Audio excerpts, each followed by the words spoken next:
what we need to discuss today, how to define classes. And after defining classes, class બનાવી લીધા પછી એના objects કેમ બનાવવા એ આપણે જોવું છે. So let's begin with a class, right? Class is say A, and any other, right? Inside A આપણે એક method બનાવવાની, public void m1, method 1, right? So this is the class, right? And save આપણે કરવાનો છે. Let's go to the C drive, same for Java. Let's say class demo dot java, યાદ રાખજો ફાઇલનું નામ class demo dot java. So એક class મેં એ બનાવી નાખ્યો છે જેની અંદર મેં એક જ મેથડ બનાવી છે m1. So let's define the another class. Class કયો ક્લાસ બનાવવો છે? Let's say main માટેનો એક અલગ ક્લાસ બનાવું છું. એ મેઇન એટલા માટે કે એની અંદર મેઇન મેથડ જે છે એ હું બનાવીશ. So let's define public static void main string args, right? And complete. And this is the method કે જેની અંદર આપણે એક મેસેજ આપી દઈએ, system out dot println. This is main, right? So here is the code કે જેમાં મેં એક main function બનાવ્યું અને class બનાવ્યું. But મેં ક્લાસનો કોઈ ઓબ્જેક્ટ એટલે કે ક્લાસ એ જે છે એ આમાં ક્યાંય યુઝ નથી કરેલું. પહેલાં આપણે એ જોવું છે, સોરી અહીંયા ક્લાસની અંદર આ બ્રેકેટ્સ ના આવે. પહેલાં આપણે એ જોવું છે કે આ ક્લાસ ડેમો ફાઇલ જે છે પ્રોપરલી કમ્પાઇલ થાય છે, whether it is going to compile or not, because previously આપણે એવું કોઈ ટાસ્ક નહોતું કરેલું કે જેમાં એક જ ફાઇલની અંદર we have multiple classes. So let's make it sure કે આ ફાઇલ જે છે એ બરાબર કમ્પાઇલ થાય છે કે નહીં. So let's go to the command prompt. Sorry, બંધ થઈ ગયું મારાથી ભૂલથી. And clear the screen. cd/sam4 java, sorry, java shampoo.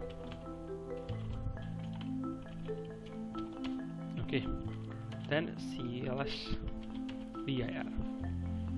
See, આની અંદર જાવા ફાઇલ છે અને ક્લાસ ફાઇલ બી છે. હવે આપણી ફાઇલનું નામ જે છે એ ક્લાસ ડેમો છે, right? So let's compile the file java c class demo dot java. So file has been successfully compiled. Now what I need to discuss is that કે આપણી જે ક્લાસ ડેમો જાવા ફાઇલ હતી એની અંદર બે class હતા. એક class demo itself and એ જે છે એ ક્લાસ હતો. તો જો અહીંયા બે ક્લાસ ફાઇલ જનરેટ થઈ. એક આપણી મેઇન જે છે એ, રાઈટ? કેમ કે જો અહીંયા this is our file name class demo.java. એક ક્લાસ છે મેઇન છે અને બીજો ક્લાસ છે એ છે.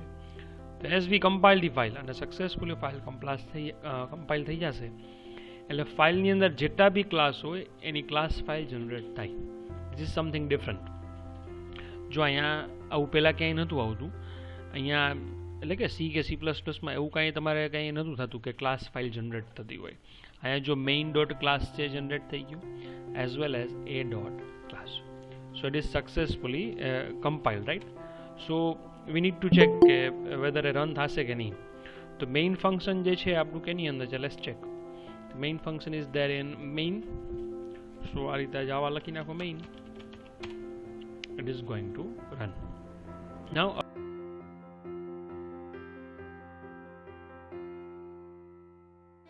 હવે જોજો what I am doing.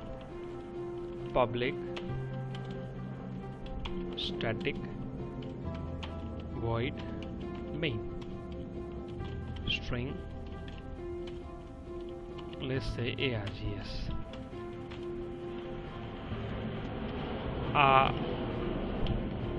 Just for few seconds આને હું કમેન્ટ કરી નાખું છું. મેં પહેલાં m1 બનાવ્યું હતું, બટ હવે I have changed my mind. I am not defining m1, rather the main method બનાવું છું. કોપી કરી અહીં લઈ લઉં છું. તો આને એવું લખી શકું a ડોટ મેઇન એવું કહેવાય ને, કેમ કે ક્લાસનું નામ શું છે એ અને એની મેઇન મેથડ છે. Right. So let's check whether પહેલાં તો આ ફાઇલ કમ્પાઇલ થશે કે નહીં. બિકોઝ જનરલી આવું આપણે ક્યાંય જોતા નથી. સી એન્ડ સી પ્લસ પ્લસમાં આવું તો ક્યાંય નહોતું કે એક જ ફાઇલની અંદર you would have multiple main functions. Java C class demo dot Java. It is successfully compiled, right? This is the way it works. તમે જાવા કરી કોઈ બી એવા ક્લાસનું નામ આપી શકો છો કે જેની અંદર the main method has been defined. એટલે આપણે ઇન્ડિપેન્ડન્ટલી બે અલગ અલગ મેઇન મેથડ બનાવી, એક એ ક્લાસમાં બનાવી અને બીજી મેઇનમાં બનાવી. જો આગળ વધીએ હવે. આ તો ખાલી it was just for the understanding purpose, right. આ મેઇન જે છે એને હું અહીંથી રિમૂવ કરી નાખું છું. નાઉ આઈ એમ ડિફાઇનિંગ પબ્લિક વોઇડ. લેટ્સ સે m1 is the method name. And here I need a message like this. અહીંયા હું આ રીતે લખી નાખું છું ડબલ કોટ્સની અંદર. ક્લાસનું નામ શું છે?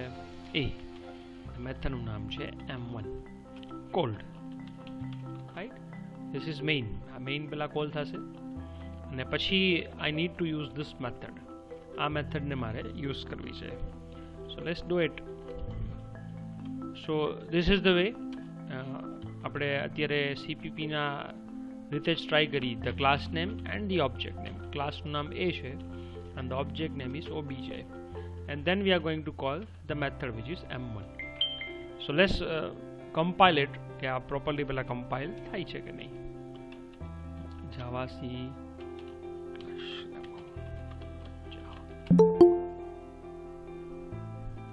see there is an error in line number 14 of class demo.java. variable object might not have been initialized. કે CPP ની અંદર what you are doing, the class and the object name, એટલે ઇન્ટરનલી મેમરી જે છે એના માટે allocate થઈ જતી હતી. But such is not the case in Java. અહીંયા જો આ રીતે લખશો તો ઓબ્જેક્ટ જે આ લખ્યું છે ને OBJ, it is only the reference of A. It is referring to A, but એના માટે મેમરી એલોકેટ નથી થઈ. એને ઇન્સ્ટન્ટિએટ કરવો પડે, લાઈક આ રીતે જો કરવું પડે એને. આ CPP વે છે. This is the CPP way to declare objects. Declare અને મેમરી બી એલોકેટ થઈ જાય. જાવામાં એમ નહીં, આમાં જાવામાં એમ નહીં થાય. આ રીતે લખશો તમે OBJ is equal to, there is an operator called equal to, then new operator આવશે, બરાબર. ઇન્સ્ટન્ટિએટ કરશે એને અને then ક્લાસનું નામ છે તમારે રિપીટ કરવાનું. So this is the way તમે ઓબ્જેક્ટ્સ છે જાવાની અંદર બનાવશો. Again I repeated, class name પછી ઓબ્જેક્ટનું નામ is equal to new then A, એટલે કે ક્લાસનું નામ. પછી તમે ઓબ્જેક્ટની જે બી મેથડ્સ છે એ કોલ કરી શકશો, રાઈટ. Let's compile it. બરાબર કમ્પાઇલ થાય છે કે નહીં જોઈ લે હવે.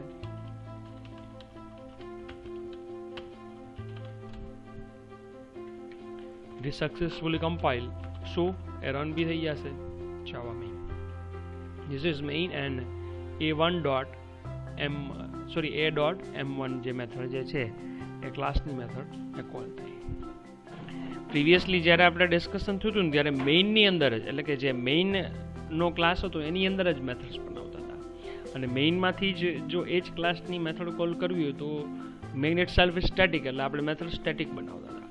બટ ઇન ધીસ કેસ આખો ક્લાસ જ જો ઇન્ડિપેન્ડન્ટ છે, આપણો ક્લાસ જે છે એ છે, એની અંદર આપણે મેથડ બનાવી છે. સો મેથડને પછી કાંઈ તમારે સ્ટેટિક બનાવવાની જરૂર નથી, કેમ કે મેથડ્સ જે છે કોલ કેવી રીતના કરો છો એના ઓબ્જેક્ટના નામથી. So this is the way we have to create objects, right. જાવાની અંદર આ રીતે તમે ઓબ્જેક્ટ્સ બનાવીને મેથડ્સને કોલ કરી શકો. સી નાવ થોડુંક પ્રોગ્રામને નિરાતે વળી પાછો વાંચીએ. અહીંયા જો અહીંયા આપણે ઓબ્જેક્ટ બનાવ્યો છે એનો ઇન મેઇન, અને એના ઓબ્જેક્ટ થ્રુ આપણે m1ને કોલ કરીએ છીએ. હવે m1 છે ઇટ ઇઝ રિટર્નિંગ નથિંગ, કાંઈ રિટર્ન નથી કરતું. બટ m1 જે છે એ કેવું બનાવેલું છે? Public. And so is the reason કે પબ્લિક બનાવ્યું છે એટલે જ એ તમને અહીંયા ક્લાસની બહાર એક્સેસ કરવાની છે. Let's delete it, right. એનું મેં એક્સેસ મોડિફાયર રિમૂવ કરી દીધું. લેટ્સ ચેક હવે શું થાય છે. Let's compile the code.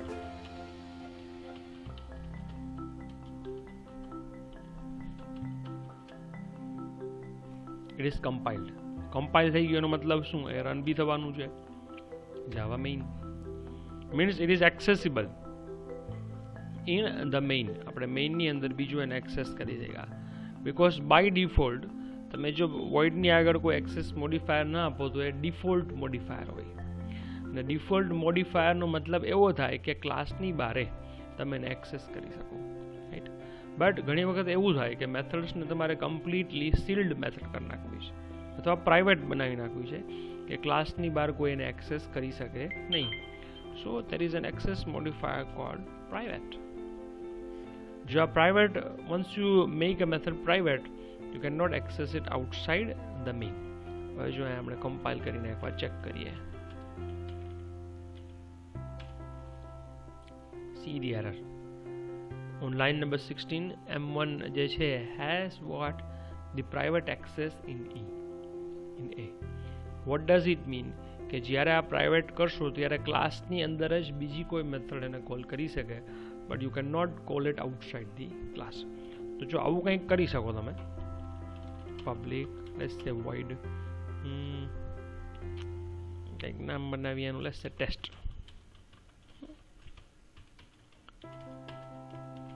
બરાબર ને? ઘણી વાર ક્વેશ્ચન થાય કે સર આ પ્રાઇવેટ બનાવી નાખી તો પછી આ મેથડ બનાવવાનો મતલબ શું? કેમ કે ક્લાસની બહાર તો એક્સેસ નથી થતી. બટ શું થાય કે ક્લાસની બીજી મેથડ હોય ને એ મે બી એને યુઝ કરતી હોય. તો જો આવું કંઈક કરી શકો, though it is test method, but call કેને કરે છે? આ મેથડને.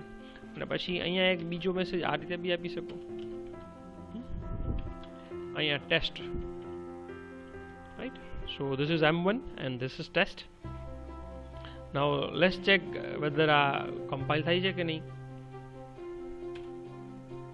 સ્ટીલ જો M1 છે ને પ્રાઇવેટ એક્સેસ છે ને, જો આપણે ભૂલ શું કરી, અહીંયા હજી M1 ને કાઢ્યું નથી ને. M1 જે છે ઇટ ઇઝ પ્રાઇવેટ. તો કઈ મેથડ છે પબ્લિક છે? તો કે ટેસ્ટ. તો અહીંથી મેથડ જે છે એને ટેસ્ટ કરી નાખો, then compile it. I'm sure it is going to compile now. Okay. Let's run the code. Java main. This is main. પહેલા main method કોલ થઈ, પછી a.m1 method કોલ થઈ. એટલે જો આમાં થયું શું, આનું ટ્રેક શું થાય, અહીંથી ઓબ્જેક્ટ બનાવ્યો, પછી આપણે ટેસ્ટ કર્યું. આ ટેસ્ટમાં પહેલાં આપણે કેને કોલ કર્યું? ઇન્ટરનલ મેથડ જે ક્લાસની છે એ. એન્ડ દેન એનો પોતાનો જે મેસેજ આવ્યો તે સિક્વન્સિંગ આગળ પાછળ કરો તો એ રીતે પ્રિન્ટ થશે, right. So this is private method અને આ છે આ નીચે અહીંયા this is public method. Let's define another class, right. હજી એક ક્લાસ બનાવી. Let's say class B. This is the class B. હવે ક્લાસ બી ની અંદર તમારે જે બી ક્લાસ બી ની અંદર તમારે જે બી બીજો કોડ લખવો એ લખી શકો છો. લેટ્સ સે પબ્લિક void મેથડનું નામ કંઈ બી રાખી શકો. અગેન લેટ્સ સે M1, but this M1 belongs to B. અહીંયા તમારે કાંઈ બી મેસેજ રાખવો એ રાખી શકો છો.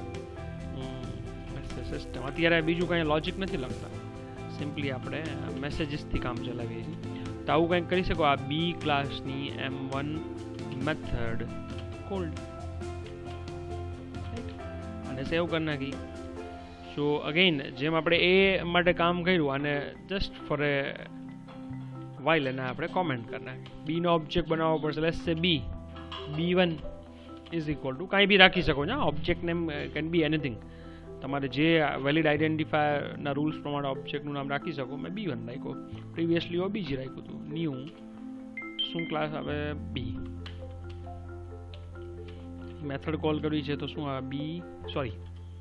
B1 dot M1 and let's compile and check the file. અને આપણે કમ્પાઇલ કરી નાખી. Java C, it is successful, and Java main. તો આ રીતે મલ્ટિપલ ક્લાસીસ જે છે આપણે બનાવ્યા. હવે તમે એવું બી કંઈક કરી શકો કે એ જે છે એ ક્લાસ જે છે it is use by B, એવું બી પોસિબલ છે. B can also be use by A can also be use by B, vice versa કાંઈ બી કરી શકો છો.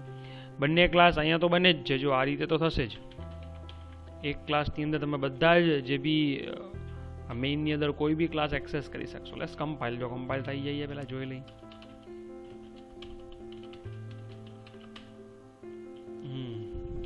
જાવા સી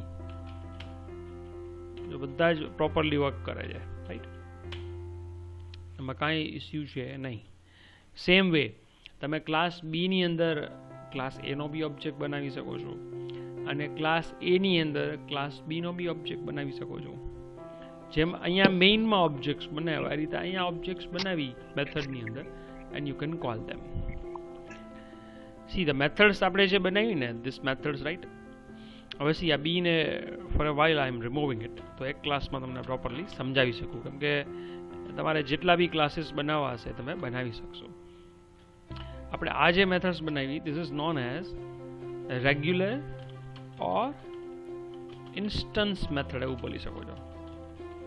મીન્સ ધીઝ આર સચ મેથડ્સ કે જે ઓબ્જેક્ટ્સ બનાવો ને ઓબ્જેક્ટના નામથી જ કોલ થાય.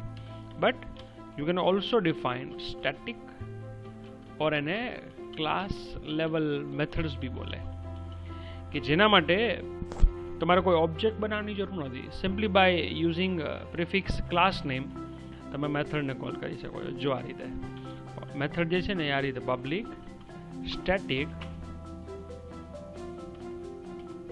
લેટ્સ સે ટેસ્ટ,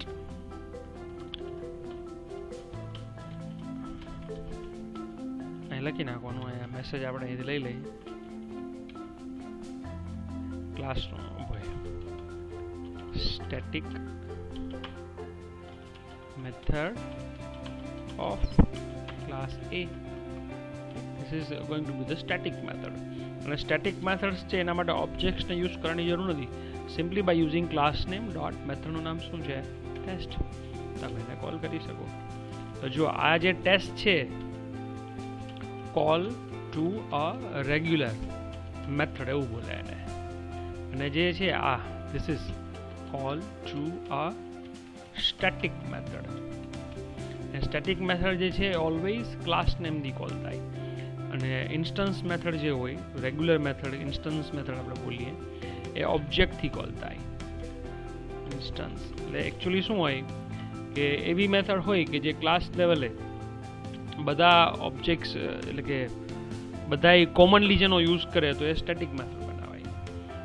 મીન્સ એવી મેથડ છે કે એવું જરૂરી નથી કે ઓબ્જેક્ટ માટે જ હોય, બટ તો એને ક્લાસ લેવલે તમે સ્ટેટિક બનાવી નાખો. Let's see how it works. જો હવે એનો એક વખત રન કરીને જોઈ લઈ. જાવા સી ક્લાસ ડેમો ડોટ જાવા શું છે ભાઈ, રિટર્ન ટાઈપ. ઓકે, આપણે રિટર્ન ટાઈપ દેતા ભૂલી ગયા. અહીંયા જો એ કંઈ થોડું રિટર્ન કરે છે, નથી કરતું તો વોઇડ આપી દો. It returns nothing to the caller. Oh oh, ત્યાં પ્રોબ્લેમ આવ્યો. મેથડ નેમ છે ને મલ્ટિપલ ટાઈમ્સ એક જ મેથડ કોલ થઈ ગઈ. મેથડનું નામ આપણે બદલાવી નાખી, લેટ્સ સે HJD. અને અહીંયા જે છે એ ટેસ્ટ ના આવે, એ HJD આવે. નામને કારણે there was an issue, right? અને again આને ક્લિયર કરી દઈ. java c demo class demo dot java. Now it is fine. Now main છે જો સ્ટેટિક મેથડ આવી from A, અને સ્ટેટિક મેથડ માટે તમારે કોઈ જ જો અહીંયા તમને એવું કન્ફ્યુઝન થતું હોય તો આને જો આપણે just four a while comment કરી નાખીએ. એના માટે કોઈ જ ઓબ્જેક્ટ બનાવવાની જરૂર નથી. Simply by using class name તમે સ્ટેટિક મેથડ્સ છે કોલ કરી શકો. અગેન જો આ કમ્પાઇલ અને રન કરીને જોઈ લઈએ છે સ્ટેટિક મેથડ ઓફ A. પછી તમને એમ થાય કે સર હવે એક ભૂલ કરવી છે તો જો આવું કંઈક કરી શકો છો, A ડોટ કરી અને ટેસ્ટ કરજો. હવે ટેસ્ટ છે એ જો સ્ટેટિક મેથડ નથી હો, કે M1 તો આમ બી પ્રાઇવેટ છે એટલે એક્સેસ જ નહીં, બટ આ ટેસ્ટ છે એ તો ક્લાસની બહાર એક્સેસ થાય પણ એ ઓબ્જેક્ટના નામથી થાય. જો એરર આવી જશે. Non static method test can not be reference from a static context, right. એ કે આ મેથડને તમે સ્ટેટિક બનાવો તો થાય, એવું તો આપણે કંઈ કરવું છે નહીં. સો ધીસ ઇઝ આ જે છે એ રેગ્યુલર ઇન્સ્ટન્સ મેથડ બોલે, and this is called static method.